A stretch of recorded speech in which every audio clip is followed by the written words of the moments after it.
Thank you, everybody, for coming to the Aaron Torres Podcast YouTube page. If you could do me a quick favor, see that little subscribe button at the bottom of your screen? Go ahead, click that subscribe button. Really does help our channel grow, our audience grow, and I really do appreciate it more than you know. So click that subscribe button. Appreciate your support.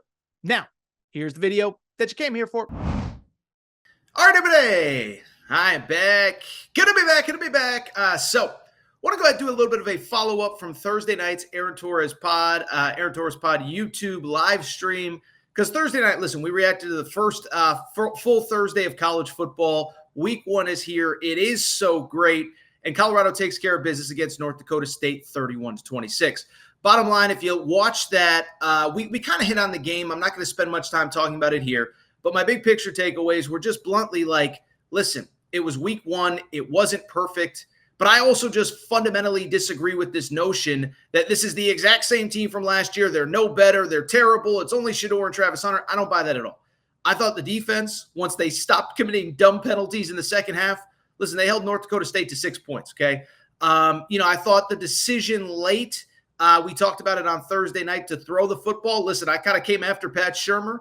Turns out it was Shedeur at the line of scrimmage wanting to get one of his wide receivers, LeJounte Wester, involved. So certainly not something that was a perfect way to end the game. But Coach Prime addressed that in the locker room. He said, look, I told Shedeur, you see that big thing on the wall there? That's called a clock. Look at it. Run the football. Let's get out of here with a win. So I bring it up because it wasn't perfect. We're going to learn a lot more about this team in week 2 against Nebraska. But there was something else that popped up that I think is at least worth briefly discussing here. That is the play of Travis Hunter, who we know is one of the most unique players that we have ever seen in college football, not just because he plays both sides of the football, but because he plays both sides of the football absolutely at an elite level. Came into college as the number 1 cornerback in the country. Coach Prime, to his credit, was the only one that really promised him the opportunity to play on both sides of the football. And what we saw on Thursday yet again is that he is one of the best wide receivers in all of college football, finishing that Thursday night game against North Dakota State. Let me go ahead and make sure that I have the correct stats here. He obviously had the three touchdown receptions, but in this game, again, just want to make sure that I have the correct stats. Travis Hunter finishes, how about this? 7 catches, 132 yards, 3 touchdowns. When they needed the big score late, they went to him. And so he once again establishes that he is elite on that side of the football as well. And so with it, I was thinking, and I've seen a little bit of conversation, texted some people that I know that either played in the NFL, work in the NFL, or whatever. And I'm sitting here and wondering one big thing. Is Travis Hunter's future in the NFL actually at the wide receiver position? And if it isn't, let's have a conversation. Should it be? Now let's get into it. Let's dive in. And before we do, let me say this, because I know I'm going to get a lot of commentary in the comments. People are going to be mad saying, Torres, if he can play both ways, who are you to say pick one side of the football? So this isn't a conversation about he needs to specialize or he needs to play on one side. My belief is a couple things. One, if he has the stamina to play 120-plus plays every game, offense, defense, special teams maybe even, I'm not here to say he should not do that, right? Because I saw a lot of that on Thursday night, is the idea of, oh, Deion's doing him a disservice by playing him on both sides of the football. Listen, he's contributing on both sides. He can handle it. And if he can't, just throw up your hand and say, Coach, I need a play or two off here. But if he can help the team on both sides of the football, it's not my place to say that he shouldn't be trying to do it on both sides if he's doing it at an elite level. It's no different, by the way, than Major League Baseball with Shohei Ohtani.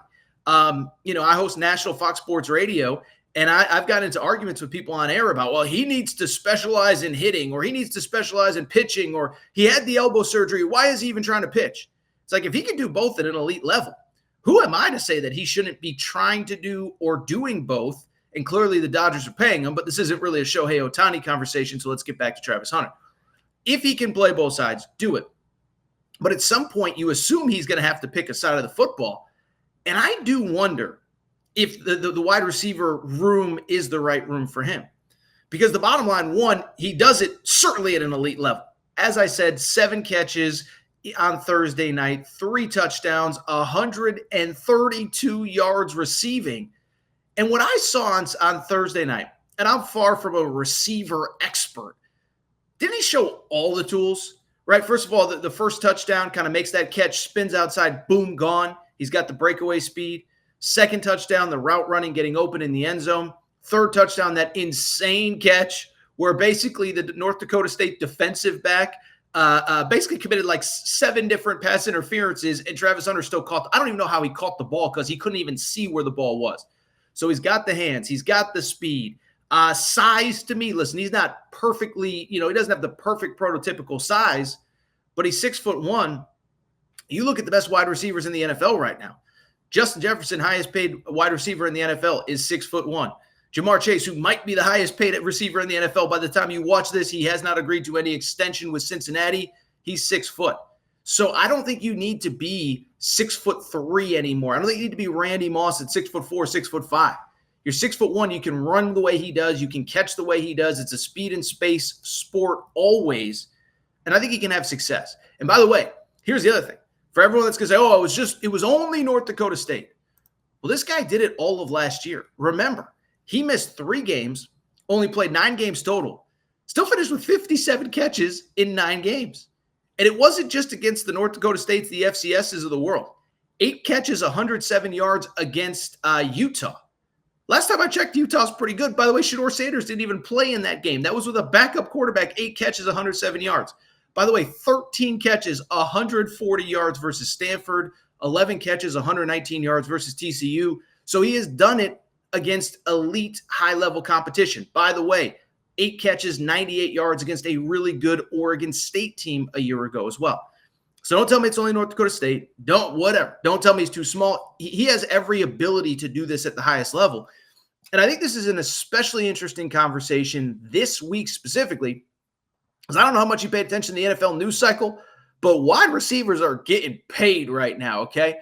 And I thought this was kind of an interesting thing, is that we go on, and I think there was this notion for about 2-3 years that wide receivers are expendable, that you're going to find a good one on a cheap rookie contract coming out of college year over year over year. And certainly you're going to get good receivers coming out year over year over year. But when you get a special one, guys are getting paid, right? Tyreek Hill, when he got traded by the Kansas City Chiefs, I think we all thought, okay, maybe you don't pay a high-end receiver, even one as good as Tyreek Hill. No, that's not what is happening at all. We all know about Justin Jefferson and the contract that he has, $34 million a year, or $35 million a year, excuse me. But the big story this week, CeeDee Lamb, $34 million a year. Brandon Ayuk, $30 million a year. And I think he thought that he was going to get a little bit more than that, and probably would have gotten a little bit more than that if he had agreed to that trade to the New England Patriots. And so you look at the money that receivers are making. Now, I know that it's not a perfect $30 million guaranteed. These aren't NFL or these aren't NBA contracts, excuse me. And there's obviously, there's signing bonus money. There's a number of different things that go into these contracts. Not all of it is fully guaranteed. I get it. But at the same time, $35 million for Justin Jefferson, $34 million for CeeDee Lamb, $30 million for Brandon Ayuk. Obviously, we know, as I just said, that Ja'Marr Chase is about to get paid. And so I sit there and wonder, is it possible that Travis Hunter, the wide receiver, the money is there right now for that position? I think it's also especially interesting when you juxtapose it. I think I said that right. If I did it, forgive me. Whatever. But you juxtapose it with the cornerback money right now. Jaire Alexander, highest paid corner in the league as best I can tell. From an article from just a few months ago. $21 million a year. Not great at math. Justin Jefferson, $35 million a year. Jaire Alexander in the same division in the NFC North is paid what? Not great at math, but 33% less to cover him? And so Jaire Alexander is the highest paid corner in the league at $21 million. After him, you have Denzel Ward at $20 million. There's like 20 different wide receivers right now that are all making $20+ million a year at that position. So it's something to think about. And I think lastly, from my perspective, again, if Travis Hunter can do both at an elite level, it's not my place to say he shouldn't be trying to do both.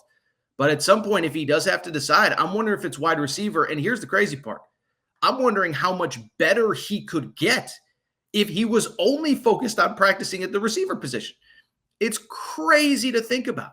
Most of his career, he has spent half of his practice time at wide receiver, the other half on the other side of the football. Now, I thought it was interesting in the post-game press conference, Shedeur Sanders actually said what makes Travis Hunter so good is the fact that he is a defensive back, and he kind of knows not only how to play wide receiver, but also what the defense is trying to do to take away what the wide receiver is doing. And he believes that's what makes Travis Hunter such a good wide receiver, is because he plays defensive back.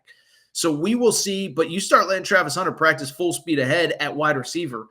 I think he might be the best one in college football right now, but give him a year or two to really get his legs under him. I think he has a chance to be special. It'll be really interesting. I'll tell you this, Coach Prime has said it, but he said that he believes that both Shedeur and Travis Hunter are both going to be top 5 picks. I believe it. Wouldn't stun me if Travis Hunter was the first wide receiver off the board this year. Again, that's if he ever decides to play wide receiver. Just an interesting kind of conversation to have with the Colorado Buffaloes. And we'll see Travis Hunter against better competition next week, because they are playing a very good Nebraska defense. Just something I'm thinking about here on a Friday afternoon after a big win for Colorado. We'll see if they can go 2-0 next week at Nebraska. If you enjoyed this video, do me a quick favor. Please make sure to subscribe to the Aaron Torres Pod. New clips, new videos going up every single day. By the way, if you appreciate my work, especially covering Coach Prime, we, of course, always have our primetime T-shirts available at Aaron Torres Online.